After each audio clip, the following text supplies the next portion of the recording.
ମା ମଙ୍ଗଳା କିଏ? କେମିତି ସେ କାକତପୁରକୁ ଆସିଲେ? ମାଙ୍କ ନାମକରଣ କିପରି ହୋଇଥିଲା?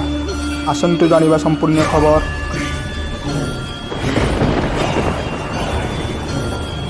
ଓଡ଼ିଶା ରାଜ୍ୟ ପୁରୀ ଜିଲ୍ଲା କାକତପୁରରେ ପୂଜା ପାଉଥିବା ଅଧିଷ୍ଠାତ୍ରୀ ଦେବୀ ମା ମଙ୍ଗଳାଙ୍କ ମନ୍ଦିର। କିମ୍ବଦନ୍ତୀ ଅନୁସାରେ ମା ମଙ୍ଗଳା ବହୁକାଳ ପର୍ଯ୍ୟନ୍ତ ପ୍ରାଚୀନ ନଦୀ ଗର୍ଭରେ ରହି ଆସୁଥିଲେ। ଜଣେ ନାଉରିଆ ନଦୀକି ଯାଉଥିବା ସମୟରେ ହଠାତ୍ ବନ୍ୟା ଆସୁଥିଲା।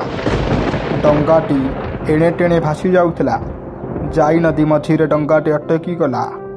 ଆଶ୍ଚର୍ଯ୍ୟର କଥା, ଡଙ୍ଗାଟି ସୁରକ୍ଷିତ ଭାବରେ ନଦୀ ମଝିରେ ରହିଯାଇଥିଲା କେମିତି?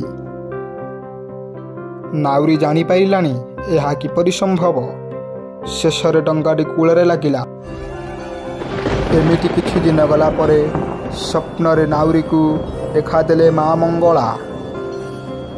ମାର ଆଦେଶ ପାଇ ନାଉରୀ ଆଶ୍ଚର୍ଯ୍ୟ ହୋଇଗଲା। ସେ ଜାଣିପାରିଲା ନାହିଁ କିଏ ତାକୁ ସ୍ୱପ୍ନରେ ଦେଖାଗଲା।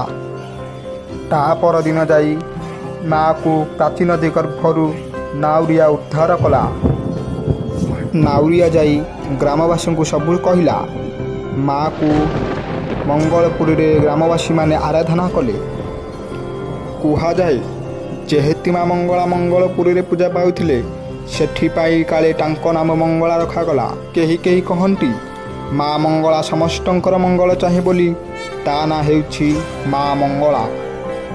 ଆଉ ମଧ୍ୟ କେହି କେହି କୁହନ୍ତି ଜଗନ୍ନାଥଙ୍କୁ ଜ୍ୱର ହେଲେ ମା ପରି ଯତ୍ନ ନିଏ ମା ମଙ୍ଗଳା ଏବଂ ମାଙ୍କ ବିନା ହୋଇପାରିବନି ଜଗନ୍ନାଥଙ୍କର ନବକଳେବର।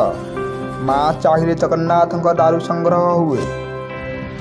ମାଙ୍କ ବିଷୟରେ କହିବାକୁ ତ ଆହୁରି ଅନେକ କଥା ବାକି ଅଛି, ତାହା ଆମେ ଆଉ ଗୋଟେ ଭିଡ଼ିଓରେ କଥା ହେବା।